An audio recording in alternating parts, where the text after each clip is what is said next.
To Skynomics academy.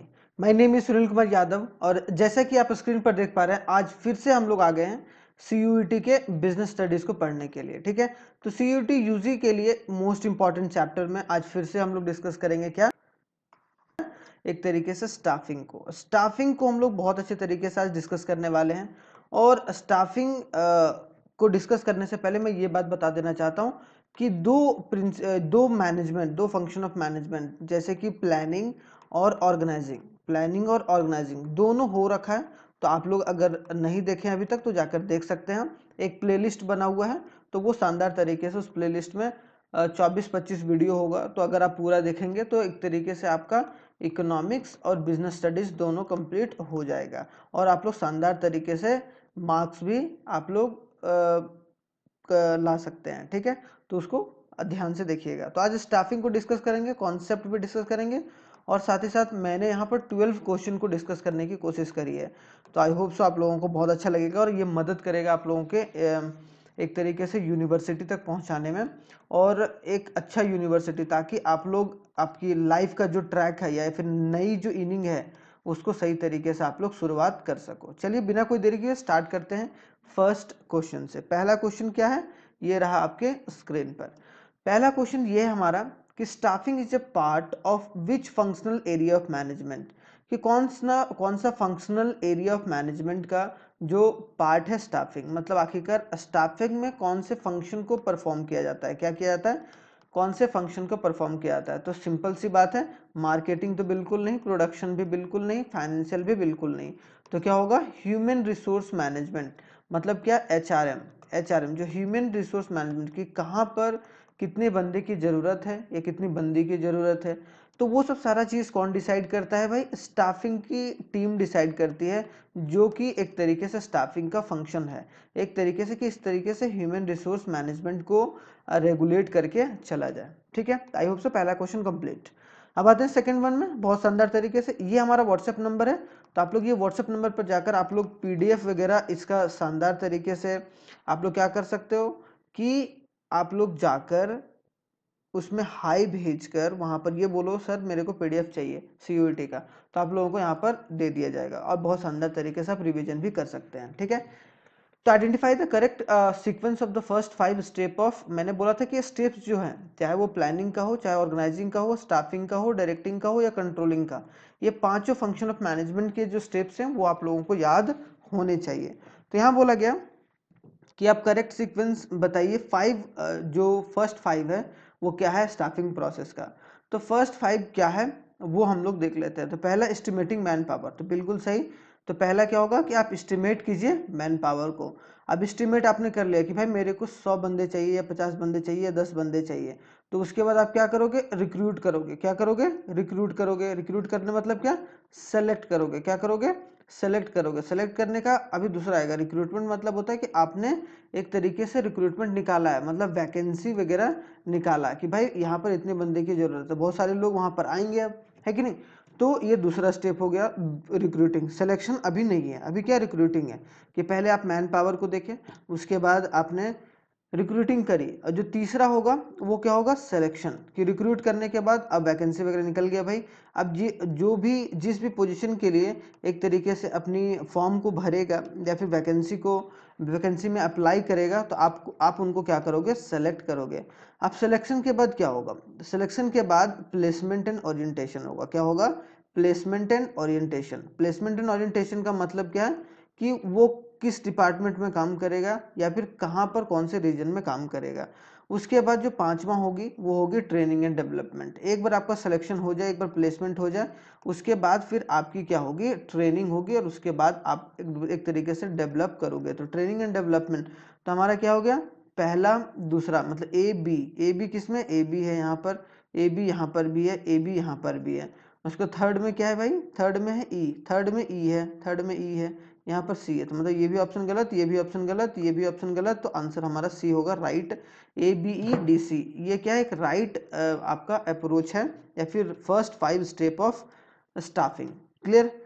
अब आते हैं क्वेश्चन नंबर थर्ड में, process which provides a learning opportunity. कौन सा प्रोसेस है जिसके थ्रू लर्निंग अपॉर्चुनिटी प्रोवाइड किया जाता है, that helps the employees to growth, जिसकी वजह से लर्निंग अपॉर्चुनिटी का फॉलो करके या फिर लर्निंग के थ्रू एक एम्प्लॉय है वो अपनी ग्रोथ को देख सकता है। तो कौन सा है भाई वो प्रोसेस, वो बताइए इसमें से कौन सा प्रोसेस को जो है वो प्रोवाइड किया जाता है।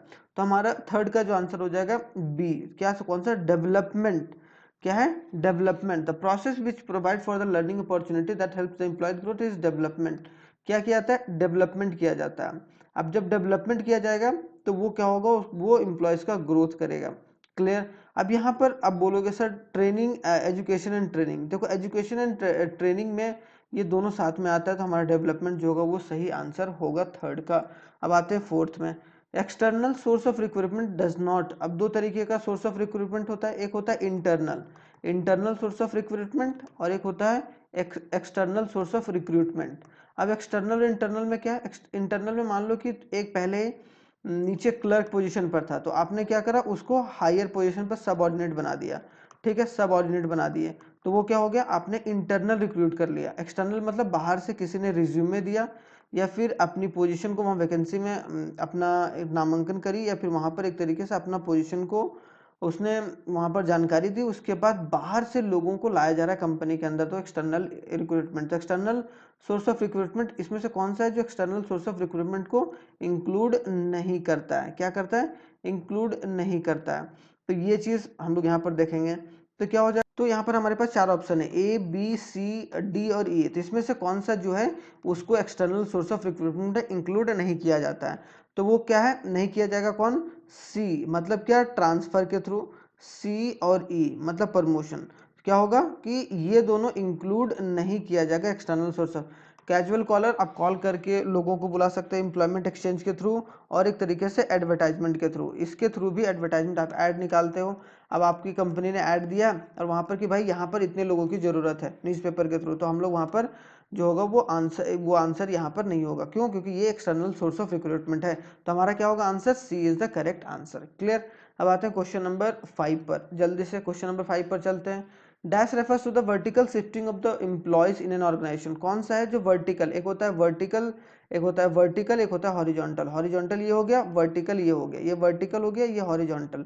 तो बोला जा रहा है कि जहां पर वर्टिकल शिफ्टिंग होती है, वर्टिकल शिफ्टिंग मतलब क्या, ऊपर से नीचे, ऊपर से नीचे या फिर नीचे से ऊपर अगर हो रहा है किसी का, अगर पोस्ट अगर ट्रांसफर हो रहा है, तो वो कौन से ऑर्गेनाइजेशन में होता है। मतलब dash refers to the vertical, मतलब इसमें से कौन सा है, इंटरव्यू के थ्रू, प्रमोशन के थ्रू, ट्रांसफर के थ्रू, क्या रेफर करता है, वर्टिकल शिफ्टिंग ऑफ एम्प्लॉयज। कोई भी अगर वर्टिकल शिफ्टिंग ऑफ एम्प्लॉयज हो रहा है किसी भी ऑर्गेनाइजेशन में, तो वो किसके थ्रू हो सकता है, क्या रेफर करता है वो चीज़। तो हमारा ए होगा प्रमोशन। प्रमोशन के थ्रू क्या होता है, प्रमोट किया जाता है आपको, तो नीचे से ऊपर किया जाता है। ठीक है, फिर उसके बाद ऊपर किया जाता है, मतलब वो वर्टिकल शिफ्टिंग होती है। Clear. Match following list 1 and 2, ये इंपॉर्टेंट हो जाता है क्योंकि मैच द फॉलोइंग होगा, वो क्वेश्चन आपके 4 या 5 क्वेश्चन आपके एग्जाम में देखने को मिलने वाला है। तो इसको ध्यान से देखिएगा। पहला क्या, अप्रेंटिसशिप, तो ठीक है। उसके बाद क्या, कैजुअल कॉलर, उसके बाद प्रमोशन, उसके बाद सिलेक्शन। तो अप्रेंटिसशिप क्या होगा, किससे रिलेटेड है भाई, तो हमारे एक तरीके से क्या हो जाएगा, ए का 3 ट्रेनिंग, ट्रेनिंग के थ्रू जो अप्रेंटिसशिप जो होता है वो दिया जाता है लोगों को। ठीक है, तो ट्रेनिंग से रिलेटेड है वो। तो ए का सी हो गया, ए का थर्ड, ए का थर्ड यहाँ भी, ए का थर्ड यहाँ भी है, ए का थर्ड यहाँ भी है। तो हम लोग देख लेते हैं बी का क्या होगा, कैजुअल कॉलर। अब कैजुअल कॉलर किससे रिलेटेड है, वो एक्सटर्नल सोर्स है। क्या है, एक्सटर्नल सोर्स। तो बी का 4 हो गया, तो बी का यहाँ 1 है, तो ये ऑप्शन गलत होगा, ये ऑप्शन तो है ही नहीं, ये ऑप्शन है ही नहीं, तो ऑप्शन नंबर सी हमारा करेक्ट आंसर होगा।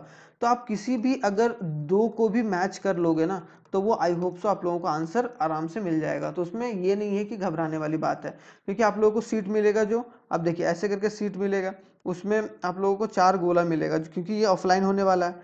अब ये 4 मिल रहा है, तो उसमें से क्या करना होगा आपको, एक तरीके से क्या करना होगा, गोला करना होगा, और पूरे प्योर गोला करना है। जैसे मान लो इस फर्स्ट क्वेश्चन का आंसर नंबर 1 है, तो आप इससे गोला कर दिए, फिर दूसरे का इसी तरीके से 4 होगा, 1 2 3 4, उसका मान लो फोर्थ वाला होगा, तो फोर्थ आप गोला कर दोगे, और अच्छे तरीके से गोला करना। अब दो दो में अगर क्वेश्चन रॉन्ग हो गया तो इसमें मत गोले कर देना भाई, वो चीज़ गलत हो जाएगा फिर। ठीक है, इसलिए सोच समझ कर करना बहुत जरूरी है। इस पर भी मैं टिप्स और ट्रिक आपको एक तरीके से बताऊंगा, टिप्स और ट्रिक, ताकि आप लोग सही तरीके से वहाँ पर एग्ज़ाम जो होगा ऑफलाइन अच्छे तरीके से दे पाओगे। तो इसका आंसर क्या हो गया, एक तरीके से हमारा ऑप्शन नंबर सी। और दूसरा सी का 1 हो गया, मतलब प्रमोशन किससे, इंटरनल।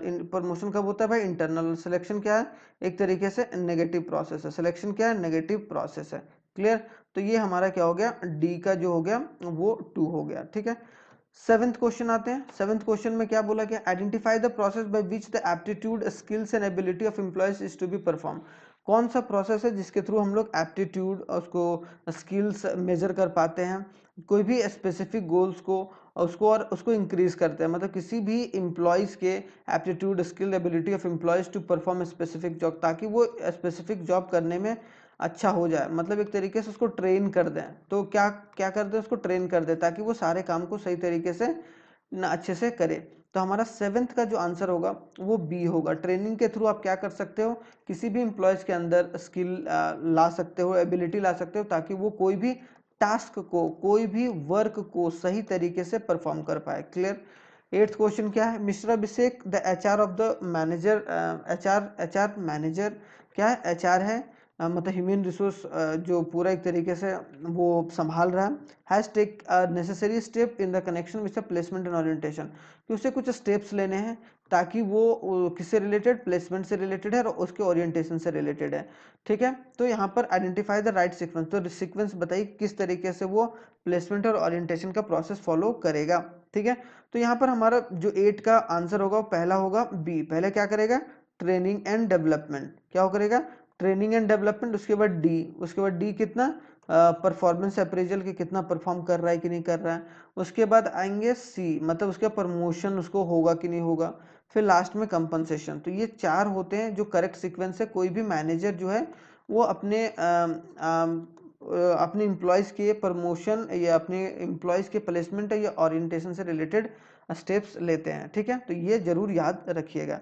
अब आते हैं 9th क्वेश्चन में जल्दी से भाई। 9th में अब बोला जा रहा है, Vasu is a hard working employees in an organization, he has been working as a junior clerk. वो किसके रूप में काम कर रहा है, जूनियर क्लर्क। देखो इस तरीके का केस बेस्ड स्टडीज जो होगा ना वो भी आएगा, और एक केस बेस्ड स्टडीज ऐसा आएगा जिसमें एक तरीके से हो सकता है कि 3 या 4 क्वेश्चन उसमें रहे। तो आप लोगों का 4 मार्क्स तो एक ही केस बेस्ड स्टडी से आ सकता है। तो वो ध्यान से आप लोग देखिएगा, क्योंकि प्लानिंग, ऑर्गेनाइजिंग, स्टाफिंग, डायरेक्टिंग और कंट्रोलिंग, तो ये 5 में से कोई एक केस बेस्ड स्टडीज जो है वो आने वाला है आप लोगों का। ठीक है, तो working as a junior clerk, क्या था वाशु, जो जूनियर क्लर्क के रूप में काम कर रहा था लास्ट 5 साल में।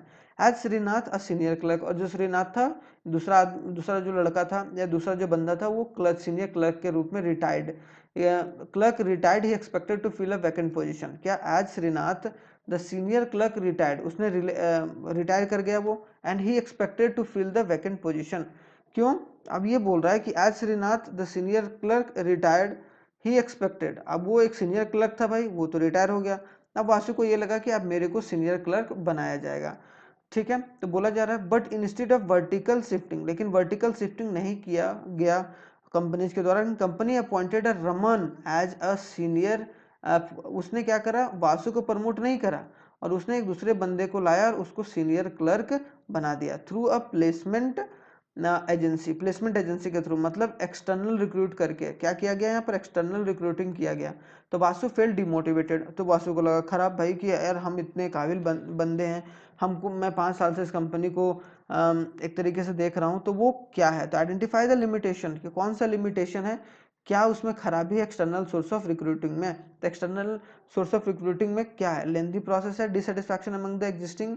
तो हमारा 9 का जो आंसर होगा वो हमारा बी हो गया। क्या, इससे क्या होता है कि अगर आप कोई बाहर के बंदे को लाते हो कंपनी में, जब आपके पास एक काबिल बंदा पहले से कंपनी में, उसको आप वो पोजीशन ना देके, उसको आप प्रमोट ना करके, अब बाहर से बंदे को लाकर अपनी सीट या अपनी वैकेंसी को आप भरते हो, तो उससे क्या होता है, एक तरीके से डिससेटिस्फैक्शन हो जाता है जो भी एग्जिस्टिंग स्टाफ है उनमें। ठीक है, तो आई होप सो 9th वाला भी क्वेश्चन सही तरीके से आपको समझ में आ गया होगा। अब आते हैं 10th, identify the correct sequence of staffing process. Staffing का प्रोसेस मैंने बताया आपको, तो उसका करेक्ट सीक्वेंस बताइए। तो 10 का जो आंसर होगा वो क्या होगा, बी। पहले डी होगा, फिर बी होगा, फिर ई होगा, फिर सी होगा, फिर ए होगा। डी क्या है भाई, number and types of human, कितनी जरूरत है मैंने बता भी रखा है इसके पहले, इसमें डिटेल में बताया गया। Number and types of human resource available and required to be assign, कितना नंबर ऑफ ह्यूमन रिसोर्स चाहिए, मतलब ह्यूमन रिसोर्स की रिक्वायरमेंट क्या है, तो पहले रिक्वायरमेंट किया, उसके बाद हमने क्या एडवर्टीजमेंट ऑफ अ सिचुएशन, फिर हमने एडवर्टाइजमेंट दिया वैकेंट सिचुएशन का कि भाई कितने लोगों की ज़रूरत है, तो ये दूसरा हो गया, तो ये पहला हो गया, ये दूसरा हो गया। फिर उसके बाद तीसरा हो गया a series of a test, या टेस्ट लिया जाएगा या इंटरव्यू लिया जाएगा ताकि हम लोग कैंडिडेट को शॉर्ट लिस्ट कर पाएँ, तो वो तीसरा हो गया। चौथा हो जाएगा सेलेक्ट करेंगे, अब एक बार हमने इंटरव्यू वगैरह ले लिया तो सिलेक्शन होगा, selected employees were introduce to the office, ठीक है। उसके बाद लास्ट में क्या होगा, फिफ्थ में organization conduct in house training, उसके बाद ट्रेनिंग दिया जाएगा और करियर की एडवांसमेंट के लिए डेवलपमेंट का प्रोसेस शुरू किया जाएगा। तो आई होप सो 10th वाला भी ऑप्शन आपको समझ में आ गया होगा। अब आते हैं 11th क्वेश्चन पर जल्दी से। 11th में क्या है, which of the following are specialize activity perform by the human resource management, कौन सा स्पेशलाइज एक्टिविटी है जो कि ह्यूमन रिसोर्स मैनेजमेंट के द्वारा, जो HRM होता है उसके द्वारा परफॉर्म किया जाता है। तो यहाँ पर बताना है आपको कि कौन सा स्पेशलाइज एक्टिविटी है। तो हमारा जो ऑप्शन होगा वो होगा क्या, ए, यहाँ पर क्या हो गया भाई, ए हो गया maintenance labour relation and the union management relation, बिल्कुल ये सही होगा, ए तो होगा ही होगा। उसके बाद क्या होगा, इंश्योरिंग, क्या रिक्रूटिंग, रिक्रूट करेगा, सिंपल सी बात है। स्पेशलाइज एक्टिविटी कौन रिक्रूट करता है भाई, HRM, जो ह्यूमन रिसोर्स मैनेजमेंट की टीम होती है वही रिक्रूटमेंट करती है। इंश्योरिंग सोशल सिक्योरिटी, कि वो बंदे को कितना सोशल सिक्योरिटी करना है, मतलब PF वगैरह कितना देना है, या फिर वेलफेयर किस तरीके से एम्प्लॉयज़ का बना रहे, एम्प्लॉयज़ गुस्सा ना हो, एक तरीके से प्रॉपर तरीके से काम करें, तो वो सब सारा काम किसका रहता है, ह्यूमन रिसोर्स। A, B और C is the correct answer, तीनों जो होगा वो करेक्ट आंसर इसका होगा, जो सारा परफॉर्म HRM के द्वारा किया जाता है। क्लियर, तो ये ऑप्शन नंबर D होगा वो करेक्ट आंसर होगा। अब 12 में आते हैं, it refers to the learning opportunity design to help the employees, कौन सा लर्निंग अपॉर्चुनिटी जिसके थ्रू हम लोग एक तरीके से डेवलपमेंट, ये दोबारा क्वेश्चन आ गया। तो यहाँ पर आई होप सो आप लोगों का 12 क्वेश्चन जो होगा वो कंप्लीट होगा। तो हमने प्लानिंग को भी अच्छे तरीके से डिस्कस करा, ऑर्गेनाइजिंग को भी, और आज हमने स्टाफिंग को अच्छे तरीके से डिस्कस करा कि स्टाफिंग कितना इंपॉर्टेंट हो जाता है।